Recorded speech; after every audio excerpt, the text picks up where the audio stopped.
Hey everyone, Peter Lucky here. Another follow-up video to let you guys know what's going on with this situation. I sent the emails out to 3 different publishing/translation companies on Saturday, around the same time I created the last video asking you for your help. I'd like to thank those who have made their voice heard through Twitter and Facebook. I've read some wonderful posts, and I'm honored to know some people think so highly of my work. It's now Tuesday evening over here. It's very likely that Yen Press has ignored our attempts to reconcile the situation. My reasoning is they're not a big company, and they aren't expected to get that many emails since they're a publisher. It's very likely my proposal was either read or ignored on Monday morning. To think I'll hear back from them at this point is wishful thinking not based in reality. I had laid out a very convincing argument, providing them with comprehensive statistics to show how profitable the audiobook market can be for them. I was very professional and had provided them with a nice short demo of the work I had done as well. I can say I'm not surprised by their attitude in the least, but I can be glad that we put our best efforts, forward in a difficult situation. Having received their response in the form of silence, I can say that I'm not at all regretful with my initial dialogue I had with them through Twitter. They were initially disrespectful and treated me like I was a filthy pirate and a child who had no idea how any of this works. I responded in kind. I had also told them that I failed to see the point in pursuing further dialogue with them since I didn't believe them interested in the concept of light novel audiobooks. They told me to fire off the proposal to them anyway, and here we are. So I was correct from the start. Yen Press has shown many poor business practices over the course of their history. They've demonstrated an allergic reaction to digital media, and only very recently have started to distribute a very select amount of their library digitally.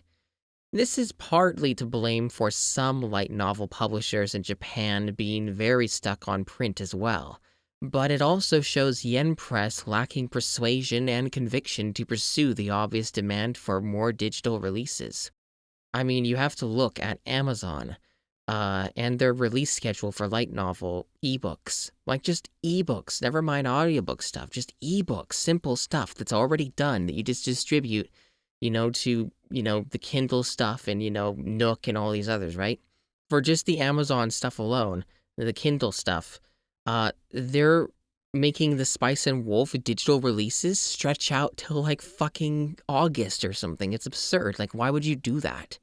Why would you not just do it all at once? Like, there's all kinds of stuff like that that they do that make no sense from a business perspective. In addition, they adhere to bizarre practices by limiting nearly all of their light novels, including their bestsellers, to 3 to 4 volumes released per year. This is the kind of practice which I can only assume shows that they're allergic to money. It may also have a great deal to do with their over-reliance on print media. Perhaps they cannot secure faster printing of their volumes. For context, ReZero is a super popular and highly successful anime which received critical acclaim worldwide. This seems to be on pace to have 3 volumes of the LN per year. And for those of you more aware of how the anime industry works, you may be thinking just because, the anime is popular and successful doesn't translate to, quote, good sales in the Blu-rays and merchandise. Well, that's been pretty evident based on how much merchandise, like figurines and all these other, like, things that they make, based on how many of them they're making and how well they're selling. Like, if you look at any of the figurine sites and their most viewed or top selling merchandise, ReZero is consistently in the top 5. So, suffice to say, ReZero is doing very well for itself. So yeah, they're on pace to have about 3 volumes of the LN released per year. After where the anime ends, the story continues at around, I believe it's on volume 10, and like there was a bit they cut out at the end of volume 9 that the anime didn't show. So at the pace that Yen Press releases, it will take over 3 years before people can read what happens next. And in that amount of time, it's pretty likely they would have a season 2 of the anime, so the rest is stuff people have already seen or heard about in some form or another. How is this any way a good way to do business? Wouldn't you want to capitalize on the hype and prioritize getting to that point as soon as possible. This is something they've done with all of their most popular series, Sword Art Online and so on, and just like all kinds of them. If one were to argue that quality translations just simply take that much time, they're very mistaken. For one, light novels are very short. The amount of text needing to be translated is really not that much. Look at the visual novel translations done officially. They use a small team of people, and they still come out much faster than Yen Press releases. And also, visual novels are written pretty much the same as light novels are. Visual novels contain far more text than LNs, and yet those see quality translations at a much higher speed. Not to mention, some of the translations Yen Press have done are quite poor and riddled with mistakes. No Game, No Life is one such series. It reads very poorly, apparently, and I've seen some samples of the text, and yeah, I would agree on that. Even with Spice and Wolf, there are a handful of really amateur mistakes that I've spotted, like a point where they use the word sheriff to describe a character. That in of itself is very absurd because sheriffs were not a concept that existed in that time period. And then, of course, spelling mistakes and stuff like that getting through. Even the occasional grammar error. Of course, one must also ask the question, like I have many times, as to why they have ignored audiobooks for all these years. It stands to reason they have no interest in it.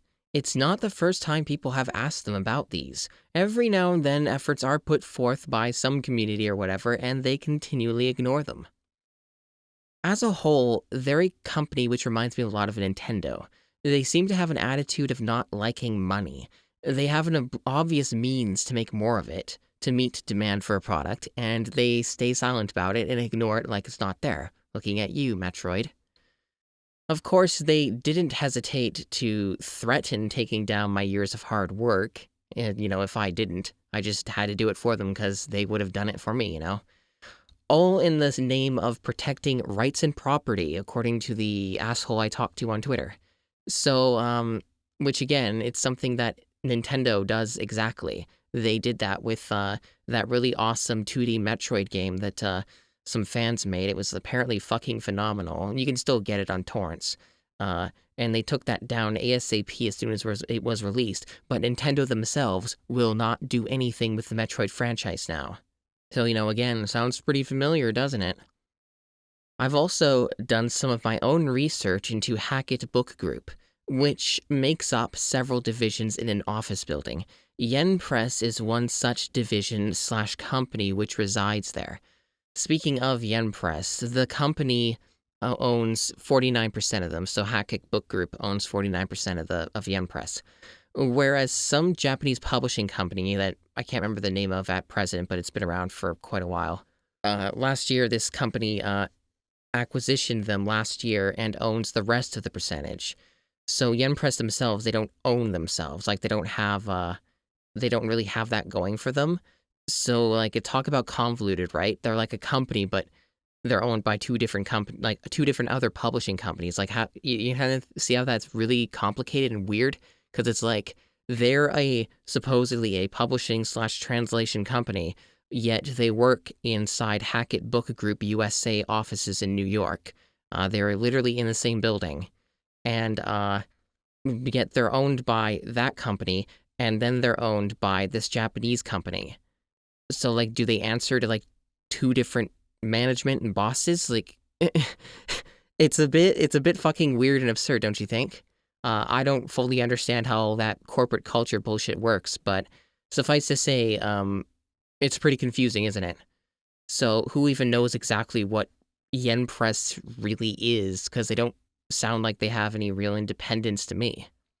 And in addition to that, just before I recorded this video, the employee reviews across the board on Glassdoor, which is a popular employee review site where you anonymously submit reviews for a company.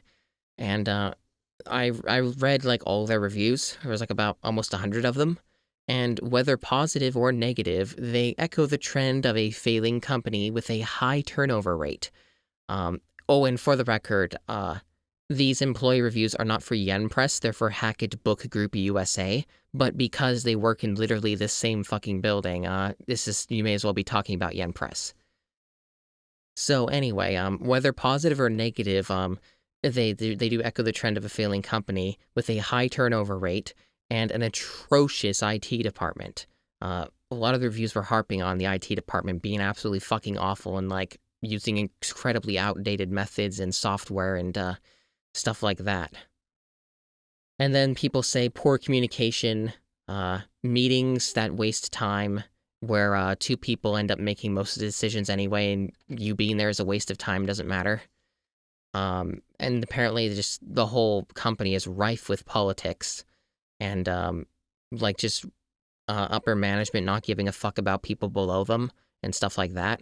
Even the positive reviews echo those sentiments. And then people saying that there's like not almost no room for promotion, and there's like some guys who've said they've worked there for like 5 years and they didn't get a single promotion. So then obviously, people are leaving because it's like they're not getting anything better. And also apparently they're overworked and they aren't paid for all these extra hours. Like some fucking awful bullshit going on there. So apparently morale is really bad there. And in addition, a lot of the reviews say that it's a very common trend that Hackett Book Group USA is adverse to the digital market and haven't joined the 21st century with the rest of us yet, which, as I was highlighting earlier, is fully evident even from a consumer perspective. So when you see Yen Press still struggling to release ebooks properly, or even ebooks for a bunch of their most popular series, and only now very recently actually starting to do it, it's too much of a leap. Like, it's way too far of a leap to expect them to join the world of audiobooks when they're not even fucking doing shit that people have been doing since like 2000 and, before 2010, people were fucking doing ebooks. So, whenever that trend started, it was years ago. So, in summary, I consider them fools, and it's not only my loss, it's theirs. At this rate, they're the kind of company that will eventually bleed out and die, or just get purchased by other people, and you know how all that goes, like companies purchasing each other, cannibalizing them, and so on. Like, the publishing industry is a tough enough gig as it is, and it's not what it once was with, the internet being what it is. Getting people to read is tougher than ever, for the most part, right? That's also why audiobooks have been doing so well and becoming so popular, is because a lot of people can't be bothered, don't have the time, or just simply don't want to, sit down and look at a physical copy of a book and read it. Like, audiobooks are an exploding industry for a good reason. It doesn't take a genius, and you shouldn't have to convince people to be on board with that. However, while the outcome with Yen Press seems quite clear, and frankly, having understood more of what they're about and reading those reviews, I feel that I've dodged a bullet here, and I don't know if I'd even want to do anything with them, like work something out, even if they did contact me. I'm almost inclined to say no, because what if, they fuck things up, right? And screw me over or make my job difficult, right? Who fucking knows? I'd have to tread very lightly if they ever did contact me, which, based off what we know, is probably as likely as pigs flying. But anyway, so while the outcome with them seems quite clear, one of the 3 companies I contacted has responded to me. Things have been going very well, and it's very possible there will be a good outcome with them. So there may be hope yet. But I don't expect things to happen quickly, as there's a lot of things which need to happen before anything goes further with that. I don't want to provide any details at this time, which I'm sure you guys understand. It's best to keep silent about these things because I don't want to tread on anyone's toes or say things that I shouldn't be saying, right? Suffice to say, I have been contacted and have had some very friendly conversation with a company. So it's going quite well. It's just a matter of a lot of patience and potentially a lot of time before we start seeing some actual results. So when I have further news on that subject, and I get the okay to talk about it, I will. Aside from that, obviously, that doesn't solve the situation of the previous audiobook material I made being taken down, and it doesn't solve the situation of me continuing it. So unfortunately, that looks like it's a closed door. So that's a pretty steep loss for me to take, a hard pill to swallow, but I've had time to kind of prepare for that for the past couple weeks or so after this happened. So it's really shitty, and yeah, and I'm definitely bothered by it. But I mean, what can you do, right? I just have to move on and see what else I can do and take what I can from, at the very least, the experience that I learned from doing those, and translate them to other stuff in the future. So in the meantime, I plan to start pushing out some scraps of content over this week, just to keep myself busy. I know it's never going to be the same for this channel, but it's better than giving you guys absolutely nothing. I'd like for this channel to not be totally squandered. I'll do my best to try and find it a new identity so we can move forward with some kind of goal and consistent content and stuff like that. So thanks for listening as always, and I'll see you guys soon. If you ever want to leave me any comments or feedback on the situation or whatever, feel free to. I always read them, and I normally respond to the ones I feel are worth responding to, so thanks a lot.